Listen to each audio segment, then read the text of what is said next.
Assalamualaikum warahmatullahi wabarakatuh. Perkenalkan, nama saya Amulana dengan NIM 11820600001 dari kelas 5A Pendidikan Biologi UIN Sunan Gunung Jati Bandung angkatan 2018. Nah, pada video kali ini saya akan melakukan praktikum osmosis pada kentang. Nah, apa sih itu osmosis? Osmosis merupakan bagian dari transfer pasif.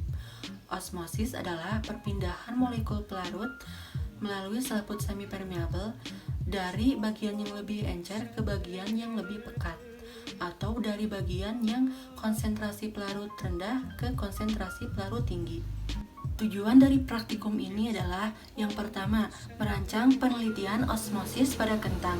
Yang kedua, mengobservasi rata-rata secara kuantitatif perubahan ukuran kentang yang mentah dan matang atau sudah dikukus dalam berbagai variabel perlakuan konsentrasi larutan sukrosa. Yang ketiga, mengobservasi kondisi kentang secara kualitatif pada saat dimasukkan pada konsentrasi larutan sukrosa. Yang keempat, menganalisis perubahan kentang baik secara kuantitatif maupun secara kualitatif.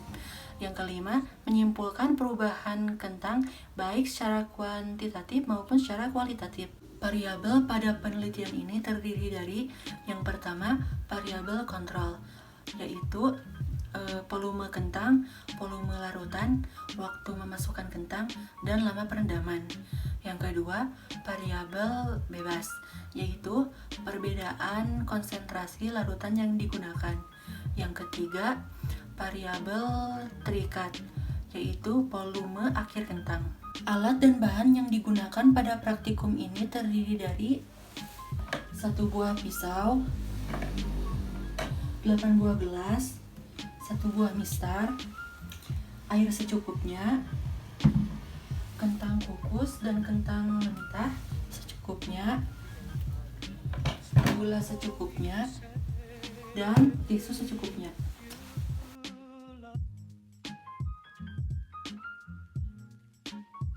Untuk langkah kerjanya, buatlah irisan kentang baik kukus dan mentah yang sudah dikupas.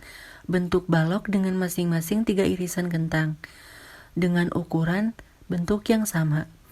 Ukurlah ukuran panjang, lebar, dan tinggi awal untuk mengetahui volume awal dan rata-rata volume awal.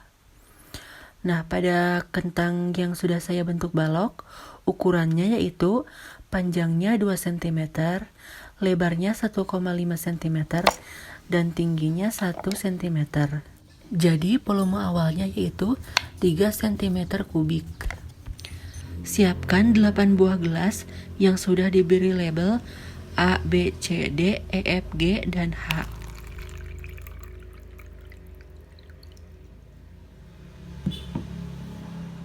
Selanjutnya, buatlah larutan sukrosa 10%, 20%, 30%, dan air biasa 100 ml. Untuk membuat larutan sukrosa 10%, yaitu dengan mencampurkan gula pasir sebanyak 10 gram atau 0,7 sendok makan dengan air 100 ml. Untuk larutan sukrosa 20%, yaitu dengan mencampurkan gula pasir sebanyak 20 gram atau 1,4 sendok makan dengan air 100 ml.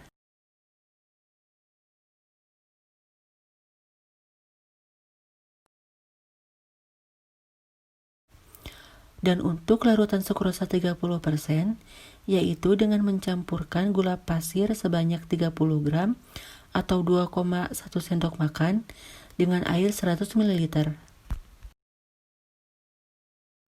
Buatlah masing-masing larutan dan air biasa tadi untuk 4 gelas yang lain.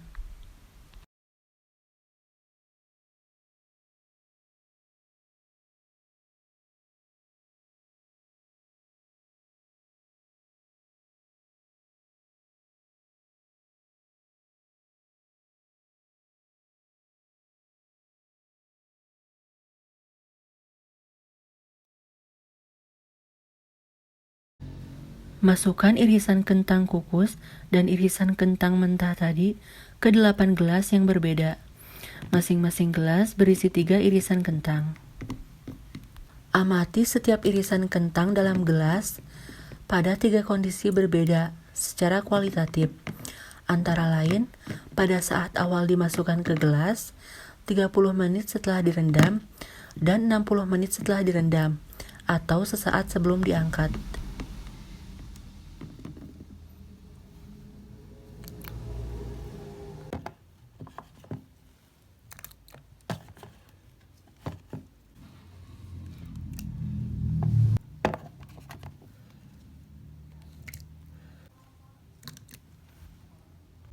Setelah 30 menit direndam, amati irisan kentang dalam gelas secara kualitatif.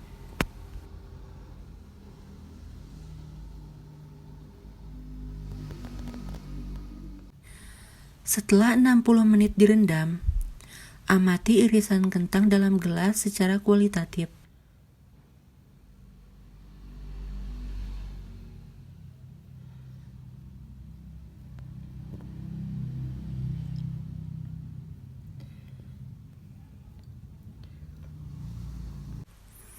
Kemudian angkat dan tiriskan kentang satu persatu. Selanjutnya lap menggunakan tisu dan diamati secara kuantitatif. Diukur panjang, lebar, dan tinggi setiap kentang untuk diukur volumenya.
It's not for me to say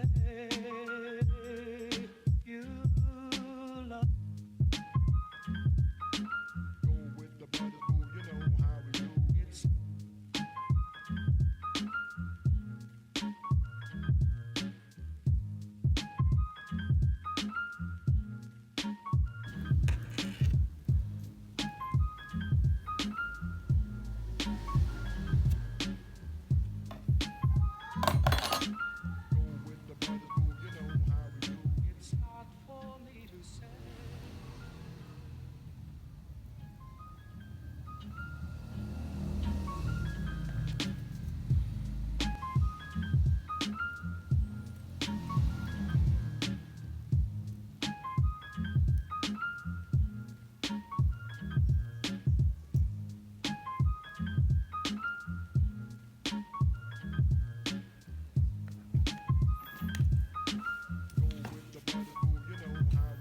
Berikut adalah data ukuran kentang matang atau sesudah dikukus. Dari data ini dapat kita lihat bahwa volume kentang matang yang direndam dalam larutan sukrosa 10%, 20%, dan 30% mengecil. Karena air dalam sel kentang berosmosis ke dalam larutan sukrosa, maka sel kentang itu sendiri mengalami penyusutan, sehingga volumenya berkurang dan teksturnya menjadi agak lembek pada larutan sukrosa 10% dan lembek pada larutan sukrosa 20% dan 30%. Sedangkan kentang yang direndam pada air biasa mengalami penambahan volume karena air biasa masuk ke dalam sel-sel kentang.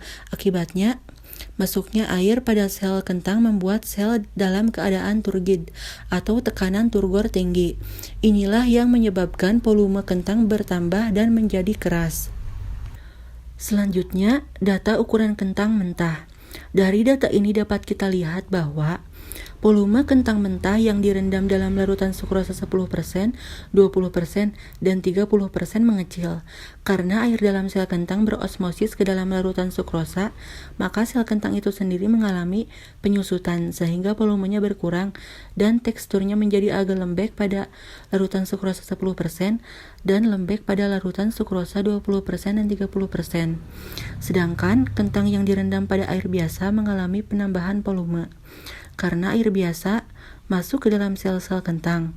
Akibat masuknya air pada sel kentang membuat sel dalam keadaan turgid atau tekanan turgor tinggi.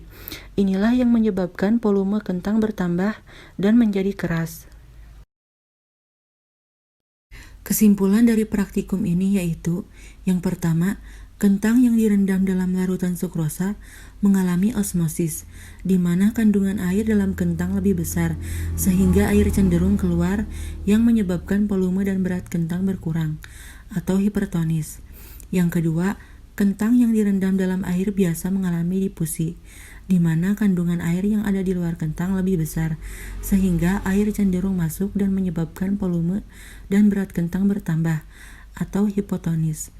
Yang ketiga, semakin besar konsentrasi larutan sukrosa, maka kekurangan volume dan berat yang dialami oleh potongan kentang itu akan semakin besar dan cepat karena perbedaan konsentrasi zat semakin besar. Hanya itu yang dapat saya sampaikan, kurang lebihnya saya mohon maaf. Terima kasih. Wassalamualaikum warahmatullahi wabarakatuh.